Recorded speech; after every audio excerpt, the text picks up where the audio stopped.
quero convidar você, sem mais demora, vamos abrir a palavra do Senhor. Quero compartilhar aquilo que Deus tem colocado no meu coração. Abre o Evangelho de Marcos, no capítulo 9.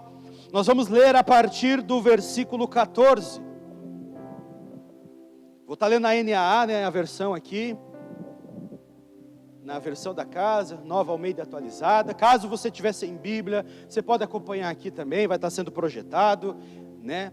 Então eu vou ler Marcos capítulo 9, a partir do versículo 14. Essa palavra ela tem queimado muito no meu coração nesses últimos 2 meses, eu posso dizer assim, né? Tem queimado muito no meu coração. Já é uma ministração que eu fiz algum tempo atrás. E Deus, num tempo de oração, né, Deus trouxe isso de novo para mim. E eu quero compartilhar essa ministração com vocês. E vai contar uma história aqui poderosa para nós. Quem encontrou diz amém. Marcos 9,14, vamos ler. Quando eles se aproximaram dos outros discípulos, viram numerosa multidão ao redor deles, e os escribas discutindo com eles. E logo toda a multidão, ao ver Jesus, ficou surpresa, e correndo até ele, o saudava. Então Jesus perguntou: o que é que vocês estão discutindo com eles? E um do meio da multidão respondeu: mestre, eu trouxe até o Senhor o meu filho, que está possuído de um espírito mudo, e este, sempre que se apossa dele, lança-o por terra, e ele espuma, range os dentes e vai definhando. Pedi aos seus discípulos que o expulsassem, mas eles não puderam. Então Jesus exclamou: ó geração incrédula, até quando estarei com vocês? Até quando terei de suportá-los? Tragam o menino até aqui. E eles o trouxeram. Quando ele viu o Espírito, viu Jesus, o Espírito imediatamente agitou o menino com violência, e caindo ele por terra, revolvia-se espumando. Jesus perguntou ao pai do menino: há quanto tempo isso está acontecendo? O pai respondeu, acontecendo com ele. O pai respondeu: desde a infância, e muitas vezes o tem lançado no fogo e na água para o matar. Mas, se o Senhor pode fazer alguma coisa, tenha compaixão de nós e ajude-nos. Ao que Jesus respondeu: se o Senhor pode, tudo é possível ao que crê. E imediatamente o pai do menino exclamou: eu creio, ajuda-me na minha falta de fé. Vendo Jesus que muita gente estava se reunindo, repreendeu o espírito mudo, dizendo-lhe: espírito mudo e surdo, eu ordeno a você, saia desse menino e nunca mais entre nele. E ele, gritando, agitando muito, saiu, deixando-o como se estivesse morto, a ponto de muitos dizerem: morreu. Mas Jesus, tomando-o pela mão, o ergueu e ele se levantou. Quando Jesus entrou em casa, os seus discípulos lhe perguntaram em particular: por que nós não podemos expulsá-lo? Jesus respondeu: esse tipo de espírito só pode ser expulso por meio de oração. Amém, amados? Aqui a gente vê uma história muito interessante para a gente meditar aqui nessa manhã. Eu quero compartilhar com vocês. Essa palavra aqui, Deus, né, muitas formas Deus já falou comigo nesse texto. Né? E eu ministrei essa palavra em Shangri-La algum tempo atrás, quando eu estava lá. E o pastor estava falando sobre, pastor Cristiano, né? Estava falando, só para vocês entenderem, lá o pastor da igreja Abba Shangri-La é pastor Cristiano, tá? Eu sou um missionário cristiano, lá tem um pastor que tem o mesmo nome que o meu. Então o pastor Cristiano é o pastor da igreja Abba de Shangri-La, não sou eu o pastor Cristiano. Né? Então o pastor Cristiano pediu para mim trazer uma mensagem, né, que a gente estava falando sobre romper, né? Sobre, né, essa questão de nós rompermos no mundo espiritual. E aí eu estava lá em casa, eu estava lavando a louça ali, meditando, orando, né, e o Senhor me lembrou daquela música que a gente conhece muito bem, né? Rompendo em fé, né? Cada vez que a minha fé é provada, tu me dás a chance de crescer um pouco mais, né? E vai, rompendo em fé, minha vida. Se você conhece essa música, você sabe. Veio essa música na mente, no coração, e eu entendi que eu precisava falar sobre romper em fé, né? Então o que eu quero compartilhar com vocês nessa manhã é justamente sobre isso. Um romper em fé. Por que romper em fé? Porque a gente vai analisar esse texto, a gente vai observar algumas coisas, que o problema central dessa história está em torno da fé. Por quê? Primeiro, nós vemos Jesus repreendendo, né? Jesus ele está voltando do monte onde ele foi transfigurado. Lembra dessa passagem? Jesus subiu o monte com Pedro, Tiago e João ao monte, e lá ele foi transfigurado, teve uma experiência, os discípulos, né, tiveram uma experiência extraordinária, viram a glória do Senhor, viram Moisés, viram Elias, só que os outros discípulos ficaram lá embaixo. E aí eles estão descendo do monte e indo ao encontro desses discípulos que estavam lá.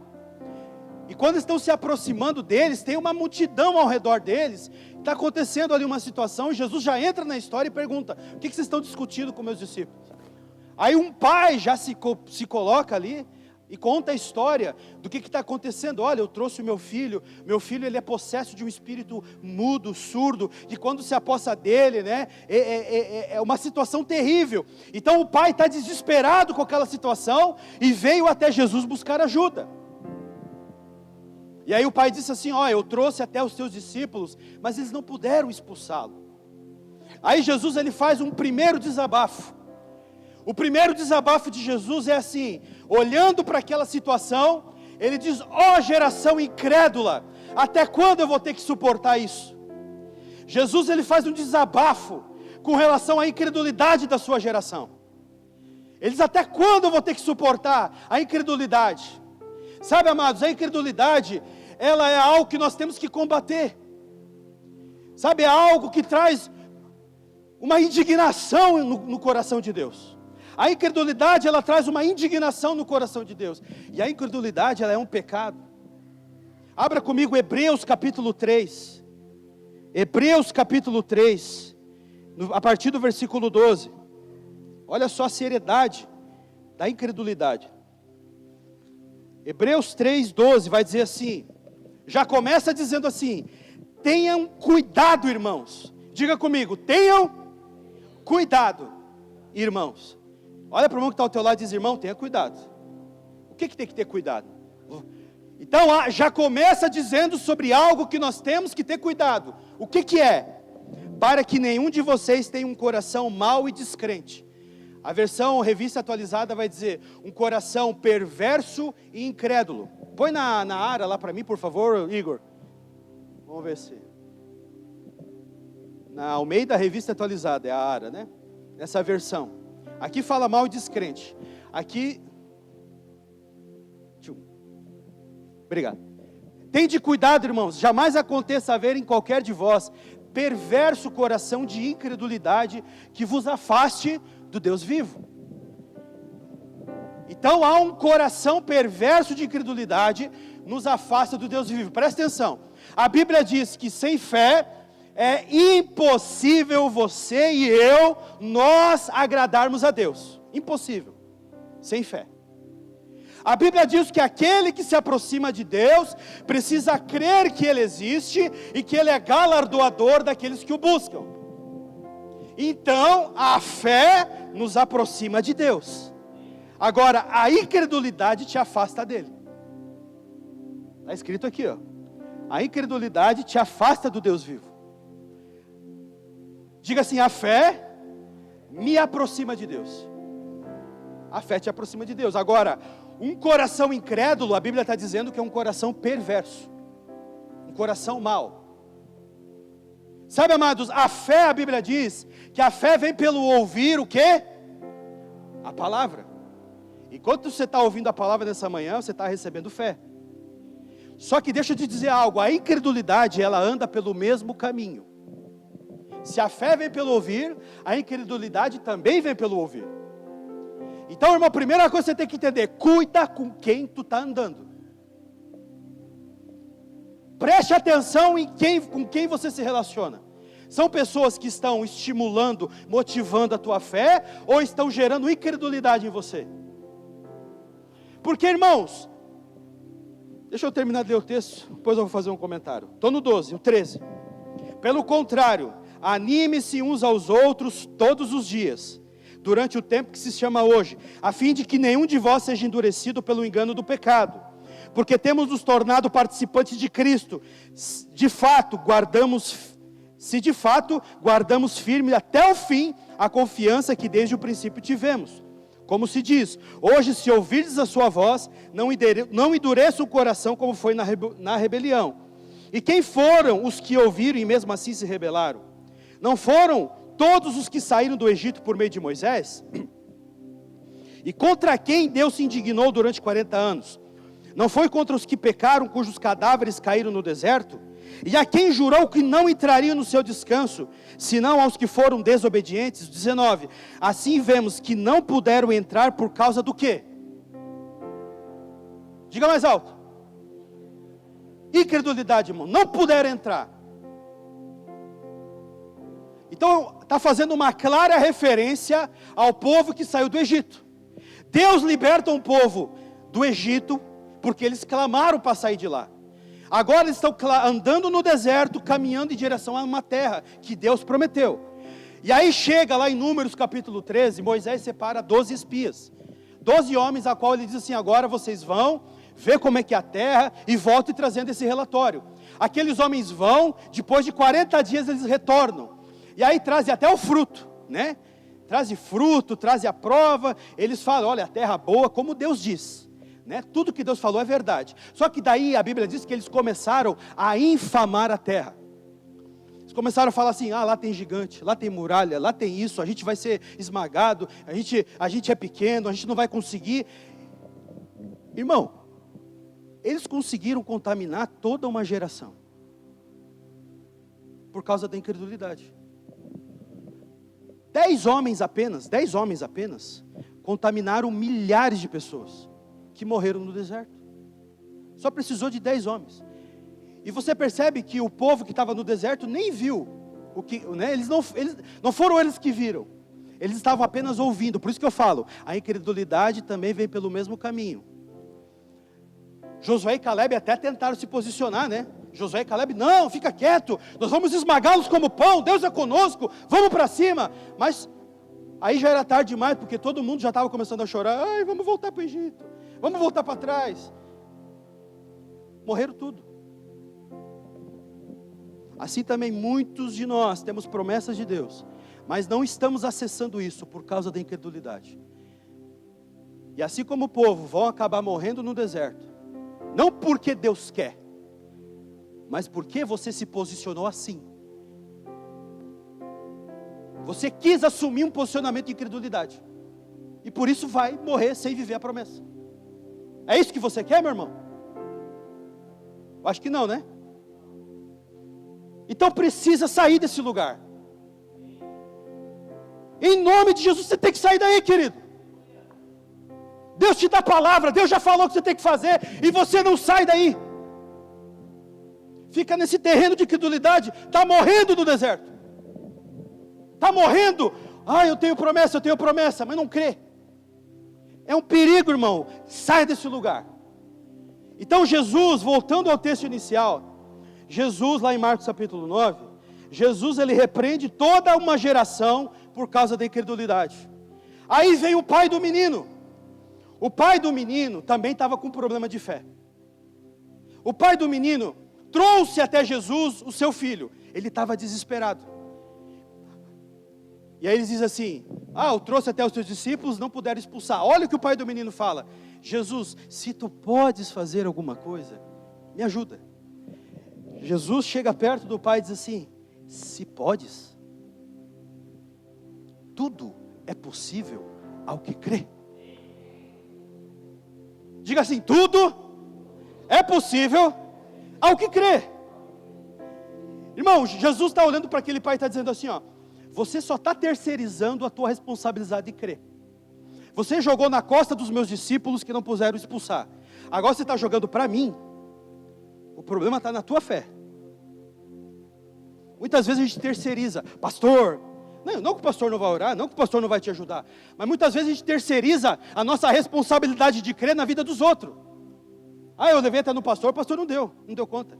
Eu levei até no Dudu não deu conta. Fica terceirizando.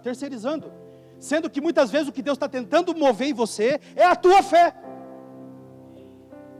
E aí quando o pai do menino entendeu que ele precisava se posicionar, ele mesmo admite, Senhor, eu creio, mas me ajuda na minha falta de fé. Ele reconhece que ele tem falta de fé. E aí Jesus age, você vê que Jesus age. E o último problema que a gente vê aqui é nos próprios discípulos. Os discípulos também estavam com problema de fé. Se você vai abrir, eu quero ler o mesmo texto, mas em outro evangelho. Mateus, no capítulo 17. Abra lá comigo, Mateus 17, 19 até o 21. Quantos estão entendendo a palavra do Senhor nessa manhã? Mateus capítulo 17, o 19 até o 21. Olha só. Aqui é a mesma história, tá, que eu acabei de ler, mas está contada em outro evangelho. Agora é Mateus que está narrando a mesma coisa, mas eu só vou ler os versículos finais. Então os discípulos aproximaram-se de Jesus e perguntaram em particular: por que motivo nós não pudemos expulsá-lo? Jesus respondeu para os discípulos: por causa da pequenez da fé que vocês têm. Pois em verdade lhes digo que, se tiverem fé como um grão de mostarda, dirão a este monte: mude-se daqui para lá, e eles mudará. Nada lhes será impossível. Cadê os discípulos de Jesus aqui?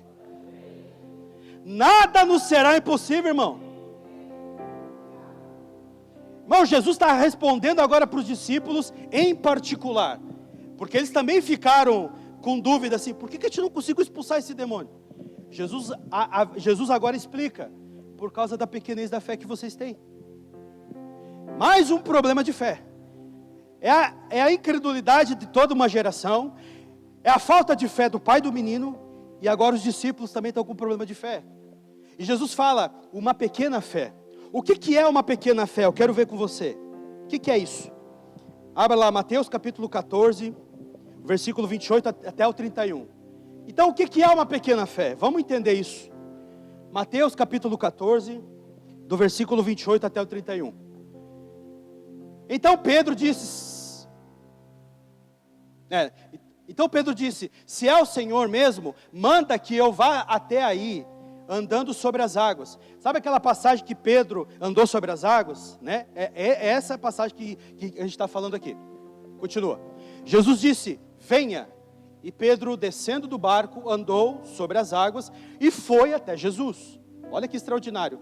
Reparando, porém, na força do vento, teve medo e, começando a afundar, gritou: salva-me, Senhor. Versículo 31. E prontamente Jesus, estendendo a mão, o segurou e disse: homem de pequena fé, por que você duvidou? Uma pequena fé é uma fé com dúvida. A dúvida, pessoas que duvidam, são pessoas que têm uma pequena fé. Pedro abortou todo um processo que ele estava vivendo. Você percebe que Jesus deu apenas uma palavra para ele, não falou mais nada. Jesus só disse: venha. Pedro creu naquela palavra de tal maneira que ele começou a caminhar sobre as águas. Imagina que extraordinário, né, pastor? Pedro caminhando, Jesus, indo até Jesus. Só que daí no meio do processo, ele começou a reparar na força do vento, nas ondas, e começou a afundar. Assim é muitos de nós. Deus está fazendo algo sobrenatural na tua vida. Você deu um passo de fé, só que no caminho você começou a duvidar. No caminho que você estava andando no sobrenatural, você começou a reparar nas outras coisas e começou a afundar. Dúvida. A dúvida entrou. Essa é uma pequena fé, uma fé com dúvida. Amém? Entenderam? Outra característica de uma pequena fé. Mateus 8, 26. Mateus capítulo 8, versículo 26. Então a primeira questão de uma pequena fé é uma fé com dúvida, uma fé com medo. Você vê que Pedro, ele teve medo. E aí começou a duvidar. Aqui já é outra situação. Jesus de novo está numa tempestade em que ele está dormindo. Lembra dessa passagem? Há uma tempestade e Jesus está dormindo no barco. Os discípulos de novo estão apavorados. Meu Deus, eu vou morrer. E vão lá acordar Jesus. Acorda, mestre. Aí Jesus faz, né? Repreende, né? A tempestade, repreende os ventos, tudo se faz bonança. Então Jesus perguntou: por que vocês são tão medrosos, homens de pequena fé? E levantando-se, repreendeu os ventos e o mar, e tudo ficou bem calmo. Na versão revista e atualizada, até ali, só o versículo 28. Na versão revista atualizada vai dizer assim: por que vocês são tão tímidos? Né?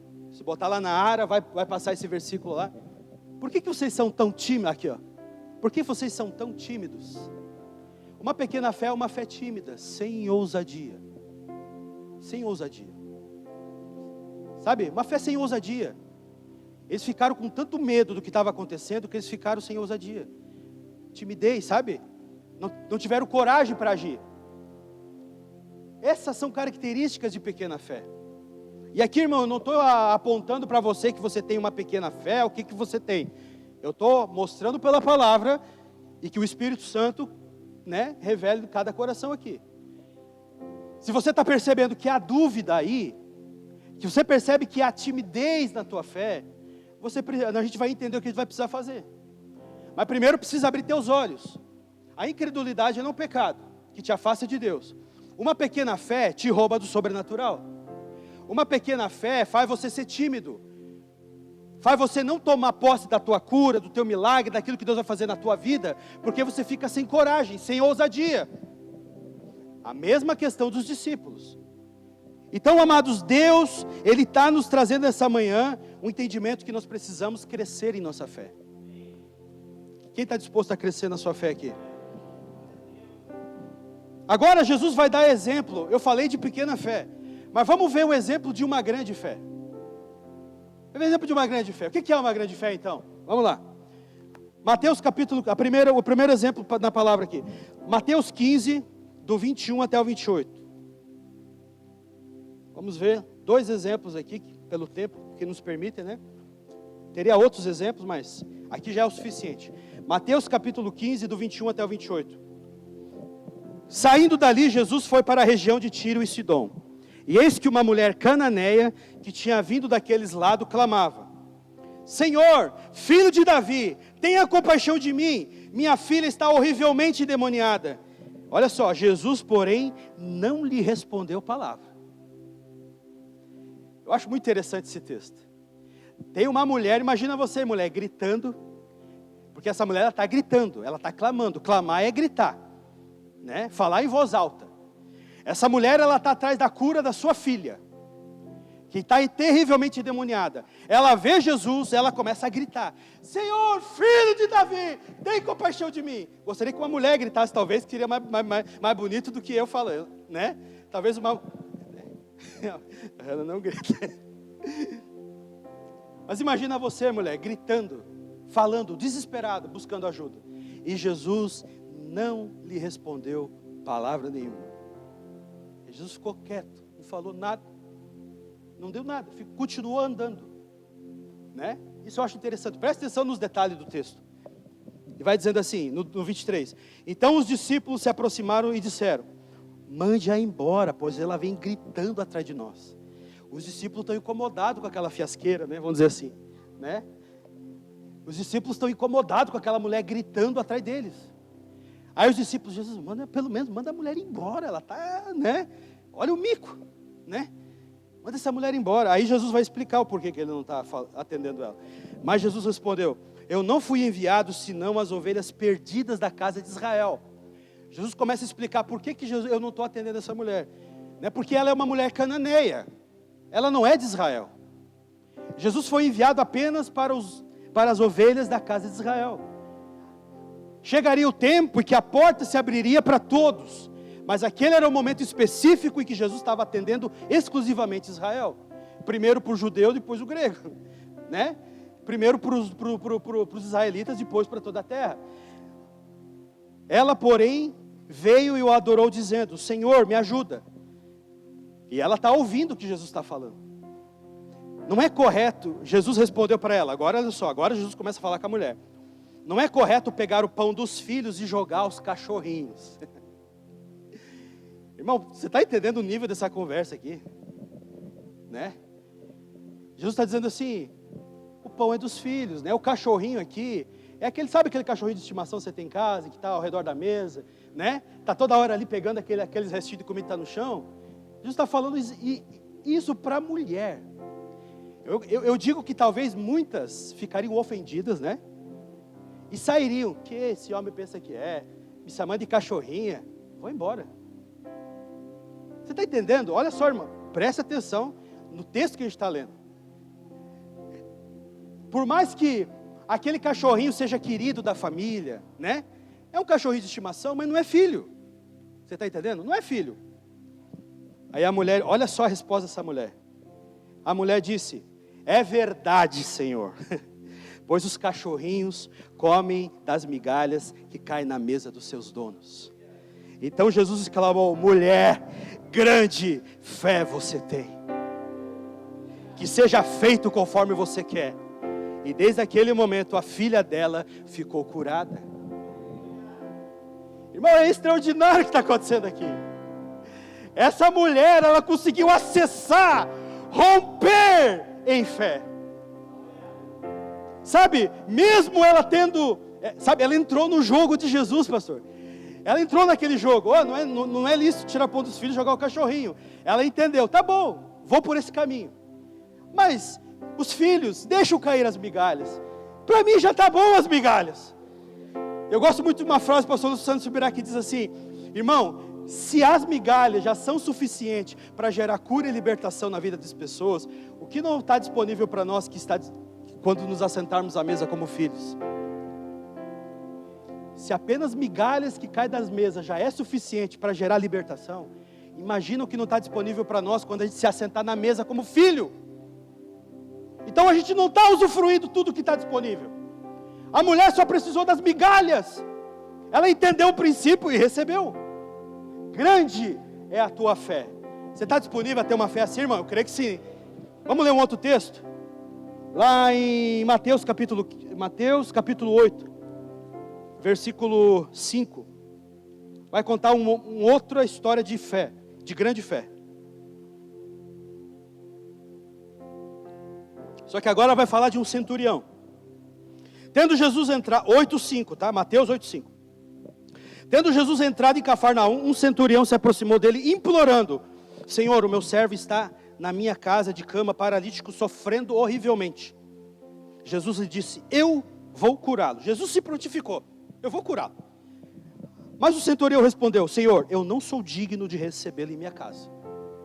Olha só, mas apenas mande com uma palavra, e o meu servo será curado.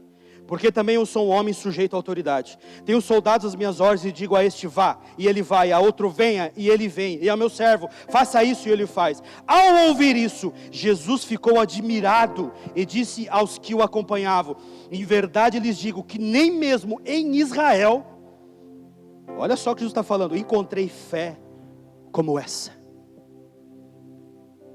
E aí lá no final do versículo 13 vai dizer: então Jesus disse ao centurião: vá e seja feito conforme você crê. E naquela mesma hora o servo do centurião foi curado. Irmão, esse homem, ele nem se considerou digno de Jesus entrar na casa dele. Ele apenas disse assim: Senhor, eu só preciso de uma palavra. Só. Sabe, irmão, muitas vezes tudo que você precisa é só uma palavra. Nada mais. Assim como Jesus fez com Pedro: venha, não falou mais nada, só deu uma palavra, Pedro creu.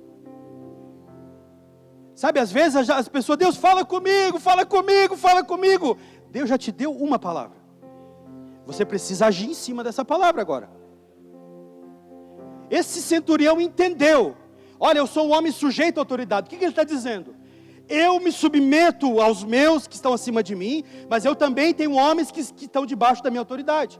Diga um vai, ele vai, outro vem, ele vem. E eu reconheço que você é um homem de autoridade, porque Jesus se submetia ao Pai.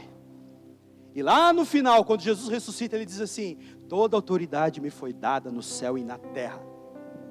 Então, irmão, Jesus não precisa falar muita coisa com você. Uma palavra apenas já basta. Que nem tem uma canção lá que a gente cantava em Blumenau, né? Basta uma palavra e tudo muda. Basta uma palavra e os mortos voltam a viver. Basta uma palavra e Deus manda a cura. Basta uma palavra. Ou uma canção mais antiga ainda, que a gente cantava na Batista, né? Basta uma palavra tua, basta uma palavra só, em minha vida, Senhor, basta uma palavra só. Irmão, quanto Deus vai precisar ficar falando contigo para você crer? Quanto que Deus tem que ficar falando e repetindo? Sabe, Deus já deu uma palavra. Creia nela, se posicione nela, ande nela, viva o sobrenatural em cima dela. Não duvida, não seja tímido, tenha coragem, vá para cima. Seja como Josué e Caleb. Tem gigante? Sim, tem gigante. Tem muralha grande lá na terra prometida? Tem muralha grande. Mas Deus é conosco. E nós vamos conquistar isso aí. Nós vamos conquistar, né, meu irmão? Vamos conquistar. Quem que está cheio de fé, irmão? Eu estou quase voando aqui em cima, né? Porque eu creio nos milagres, é um ambiente de milagre aqui. Se essa palavra não despertar a tua fé, irmão, não sei mais o que desperta. É a palavra de Deus, não é a minha. Você vê que eu li vários versículos aqui, para você se apoiar na palavra de Deus. Então, se apoie no que Deus está falando. Quero ler um último texto para nós encerrar aqui. Marcos capítulo 11. Marcos capítulo 11, versículo 22 até o 24. Você já pode ficar de pé se você quiser. Vamos orar juntos. Enquanto eu vou lendo aqui, vamos ficar de pé. O louvor já pode me acompanhar. Eu só vou ler esse texto aqui antes de eu orar. Marcos 11, do 22 até o 24. Eu vou ler aqui. Preste atenção. Ao que Jesus respondeu, ao que Jesus lhes disse: tenham fé em Deus. Porque em verdade lhes digo que se alguém disser a este monte: levante-se daqui e jogue-se no mar, e não duvidar no seu coração, mas crer que se fará o que diz, assim será com ele. Porque isso vos digo, por isso digo a vocês, que tudo o que pedirem em oração, creiam que já o receberam, e assim será com vocês. A fé é assim, irmão. Primeiro Jesus está dizendo, tenha fé em Deus. Se você disser, diga assim, disser, você tem que falar. Tem algum problema, tem algum monte que você precisa remover da tua vida, no teu casamento, na tua empresa, na tua saúde, ou qualquer alguma. Esses montes falam de problemas, de situações que muitas vezes aos olhos humanos parecem difíceis. Mas você pode dizer uma palavra. Se você disser a esse monte, saia daqui, lança-te no mar, e não duvidar, vai acontecer o que você está falando. Irmão, é Jesus que está falando isso, tá bom? Então, irmão, é isso que você tem que entender. É o próprio Jesus que está ensinando os discípulos como crer. Agora, você tem que crer no teu coração e não duvidar. Não duvidar. Mas às vezes você diz assim: Senhor, eu tenho dificuldade, eu tenho dúvida, eu tenho timidez, ainda eu tenho medo. Você pode fazer que nem o pai do menino. Dizer: Senhor, eu creio, me ajuda na minha falta de fé. Às vezes você está reconhecendo nessa manhã que há uma falta de fé e você precisa de ajuda. E Jesus está disposto a te ajudar. Você percebe? Não, eu ainda preciso de ajuda. Jesus está aqui nessa manhã dizendo: eu quero te ajudar. Se você quer se posicionar, então se posicione, porque eu estou disposto a te ajudar. Mas uma coisa a gente não pode ter de jeito nenhum aqui: incredulidade. Incredulidade. Isso, irmão, é um pecado. E se há incredulidade no teu coração, aí você precisa se arrepender.